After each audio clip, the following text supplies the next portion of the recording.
Bismillahirrahmanirrahim. Assalamualaikum warahmatullahi wabarakatuh. Selamat berjumpa kembali dalam sesi pengajaran dan pembelajaran di rumah. Okey, pada pagi ini masih lagi bersama dengan saya untuk subjek Bahasa Melayu. Okey, kita akan melihat objektif pembelajaran. Ada 3 hari ini.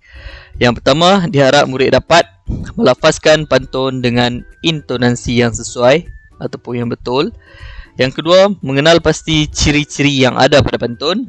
Dan yang ketiga, murid akan dapat mengenal pasti format penulisan pantun. Apakah yang dimasukkan dengan format penulisan pantun? Iaitu murid akan belajar macam mana cara kita nak menulis pantun dengan betul. Okey, buku teks hari ini, muka surat 52, kita akan melihat tajuk yang diberikan adalah Jagalah Kesihatan Diri. Okey, sebelum kita melafazkan pantun, sebentar lagi kita akan fahami dahulu, kita akan melihat tentang ciri-ciri yang ada pada pantun. Okey.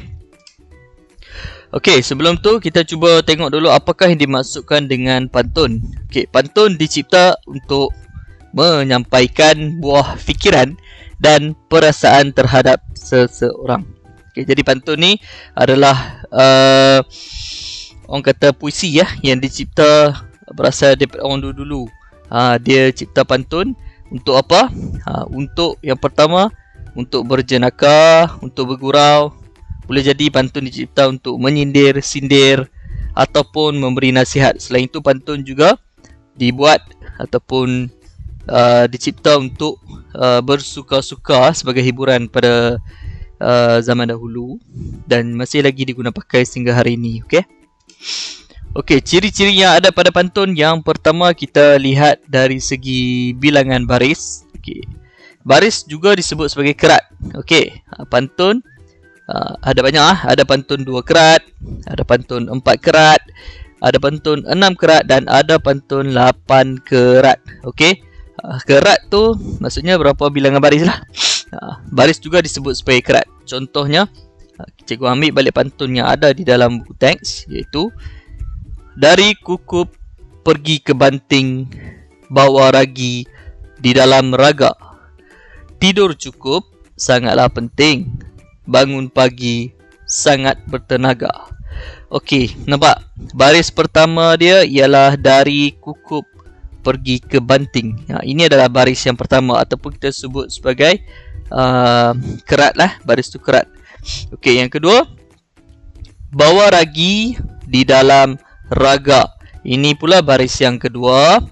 Tidur cukup sangatlah penting. Baris yang ketiga, bangun pagi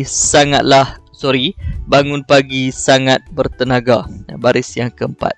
Okey. Okey, kalau kamu perhatikan macam mana pantun ini ditulis ya. Kamu perhatikan. Kalau kamu nak tulis dalam buku nanti, buku tulis, okey, akan ada garisan di tepi buku kamu, betul? Okey. Kalau kamu nak tulis pantun, baris yang pertama mestilah rapat dengan garisan. Okey, baris yang pertama ditulis rapat di tepi barisan, betul-betul tepi barisan. Okey. Manakala baris yang kedua ditulis dia masuk ke dalam sedikit. Macam kita nak buat permulaan perenggan. Masih ingat lagi permulaan perenggan tu biasanya cikgu suruh kamu letak 2 jari kan, baru tulis. Tapi kamu pandai-pandai buat apa? Orang kata anggaran lah dekat situ. Okey, baris yang kedua dia ada masuk sedikit ke dalam. Lepas tu baru ditulis baris yang kedua. Baris yang ketiga kembali rapat dengan garisan di tepi buku kamu. Dan baris yang keempat juga masuk ke dalam seperti baris yang kedua ni, tapi mesti sama dengan baris yang kedua. Okey, baris yang pertama sama dengan baris yang ketiga, baris yang kedua sama dengan baris yang keempat. Okey, faham ya murid-murid? Okey, ini adalah contoh penulisan pantun yang salah. Nampak sama nampak macam sama tapi tak sama. Sebab apa yang salah dia? Yang pertama, baris yang pertama ni dia masuk ke dalam. Dia ada jarak dekat situ. Jadi kita tak boleh jarak pada baris yang pertama. Baris yang pertama mesti rapat. Yang jarak hanyalah baris kedua dan keempat. Kesalahan yang kedua, Dia terbalik yang ketiga ni pula yang dia jarak masuk ke dalam. Jadi yang ini salah. Yang betulnya seperti ini. Yang ini adalah yang betul. Baris pertama rapat, baris kedua jarak, baris ketiga rapat, baris yang keempat jarak. Jadi cikgu harap kamu dapat bezakan yang mana yang betul dan yang mana yang salah. Yang ini semua salah. Okey. Ciri yang kedua iaitu kita nak mencari apakah ataupun mana satu maksud pantun, dekat mana, baris mana yang ada maksud pantun. Okey.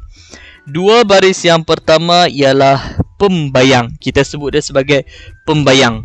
Okey, dan dua baris yang terakhir kita sebut dia sebagai maksud. Jadi maksud pantun tu, kita nak tahu pantun tu menceritakan tentang apa.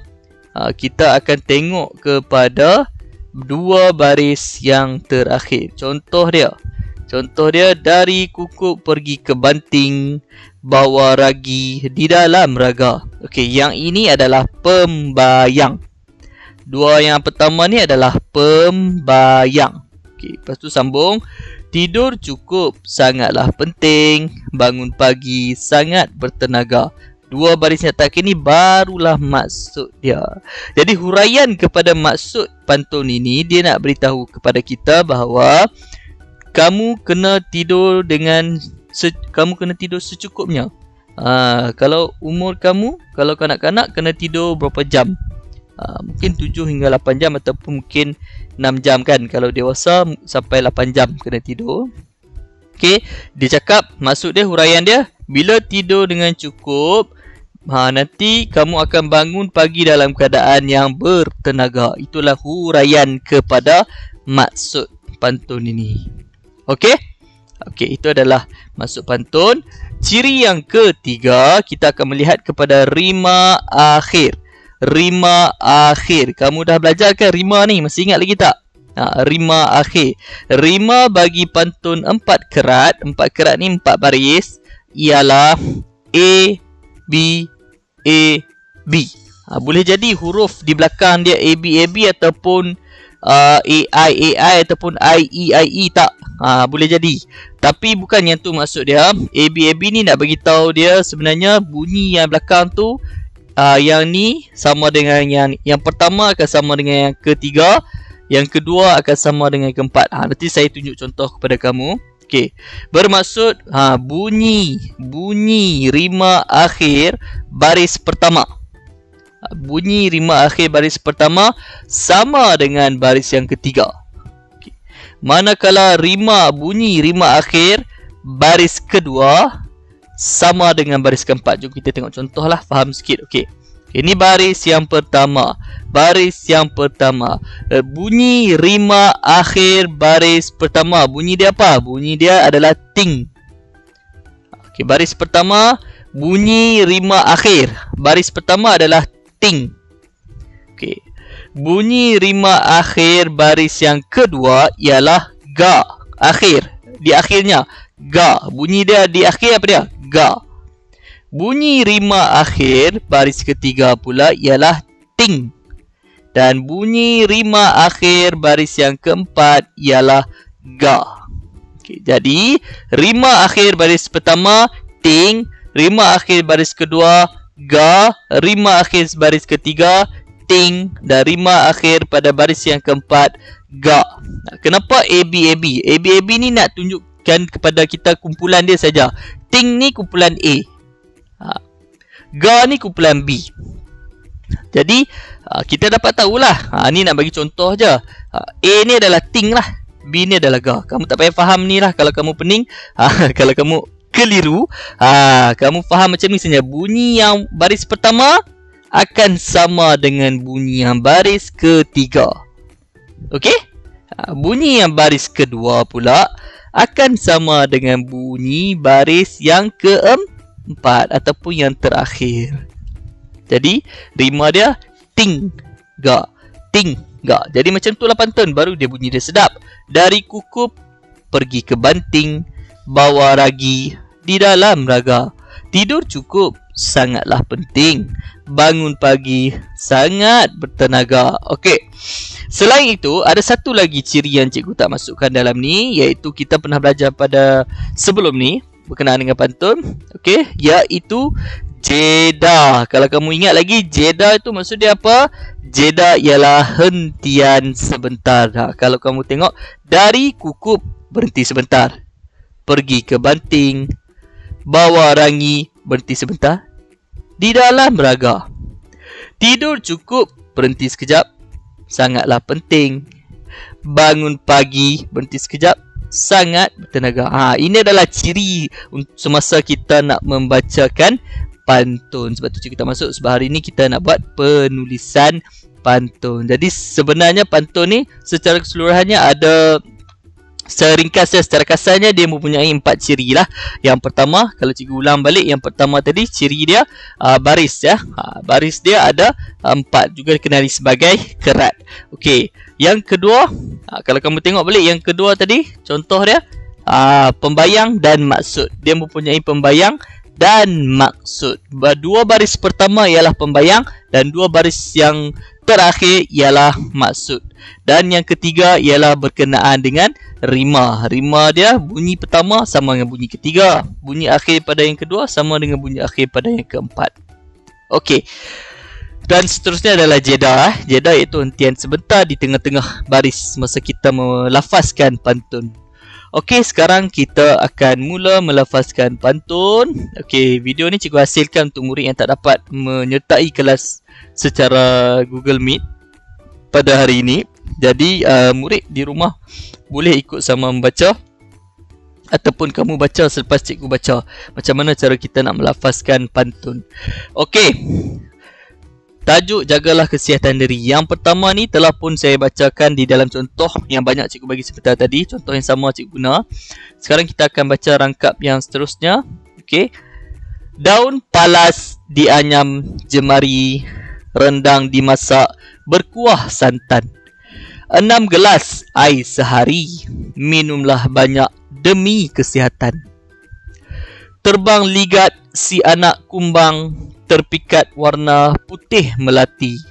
Makanan berkhasiat lagi seimbang, tubuh sempurna cegah obesiti. Enak rambutan semanis gula, berbuah lebat di batu pahat. Dapatkan rawatan secara berkala, hidup hebat terjamin sehat. Itu adalah cara kita melafazkan pantun. Jadi murid-murid boleh cuba melafazkan pantun sekarang. Cuba tengok dapat tak kamu baca pantun menggunakan intonasi yang sesuai dan mempunyai jeda di tengah-tengah baris.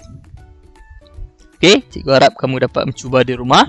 Sekarang cikgu nak kita akan buat sedikit perbincangan tentang apakah yang nak disampaikan oleh setiap perangkap pantun yang ada ni. Yang pertama tadi cikgu dah terangkan kepada kamu apakah maksud dia. Okey, seperti mana yang cikgu beritahu, ciri yang kedua tadi, dua baris pertama ialah pembayang dan dua baris yang kedua ialah maksud ya. Okey, jadi kalau kita nak tahu apakah pantun ni, dia nak beritahu kita apa, kita tengok pada dua baris terakhir. Pantun ni ialah 6 gelas air sehari, minumlah banyak demi kesihatan. Maksudnya dia beritahu kamu kena minum air sehari sekurang-kurangnya 6 gelas air. Barulah kamu akan jadi sihat. Okey, kalau rangkap seterusnya ni, makanan berkhasiat lagi seimbang, tubuh sempurna cegah obesiti. Jadi dia nak bagi tahu kamu makan makanan yang berkhasiat, barulah tubuh kamu tu nampak cantik dan dapat cegah obesiti. Obesiti ni ialah kegemukan, dapat elakkan daripada menjadi gemuk. Jadi kena makan yang berkhasiat dan seimbang. Okey? Dan yang terakhir, rangkap terakhir, maksud yang diberikan, dapatkan rawatan secara berkala, hidup hebat terjamin sehat.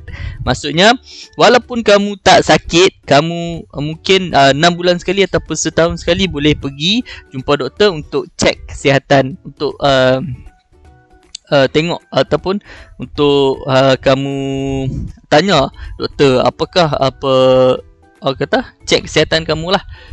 Buat semakan kesihatan kamu dekat hospital, jumpa doktor untuk kamu dapat tahu adakah kamu ada penyakit ke tidak kan, ataupun kamu ni memang sihat. Jadi buat secara berkala, barulah kamu tahu kamu ni memang sihat. Itu yang nak disampaikan kepada kita pada rangkap yang keempat ini. Okey.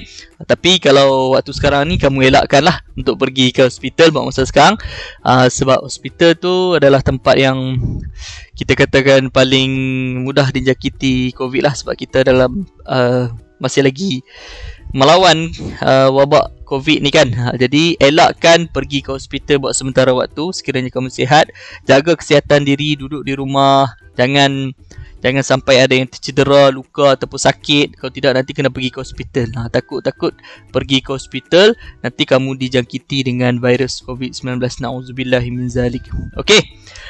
Jadi tugasan kamu pada hari ini, kamu tak perlu salin pantun yang ada dalam konteks, tapi kamu hanya perlu lengkapkan latihan menyalin pantun menggunakan format yang betul ada di dalam buku aktiviti muka surat 62. Jadi kamu salin semula pantun yang ada dekat dalam buku aktiviti tu, tapi salin mengikut format yang betul. Macam mana yang ditunjukkan ini, format macam ni. Mesti dah baris pertama ni rapat, baris yang kedua jarak, baris ketiga rapat, baris keempat jarak. Yang pertama mesti sama dengan yang ketiga. Yang kedua mesti sama ni dengan yang keempat. Kamu salin balik pantun ikut format penulisan yang betul dalam buku aktiviti muka surat 62. Jadi cikgu rasa itu sajalah untuk kelas kita pada hari ini. Terima kasih atas perhatian yang telah kamu berikan. Okey, cikgu harap kita dapat jumpa lagi pada sesi pembelajaran pada hari Jumaat nanti. Okey. Terima kasih. Assalamualaikum warahmatullahi wabarakatuh.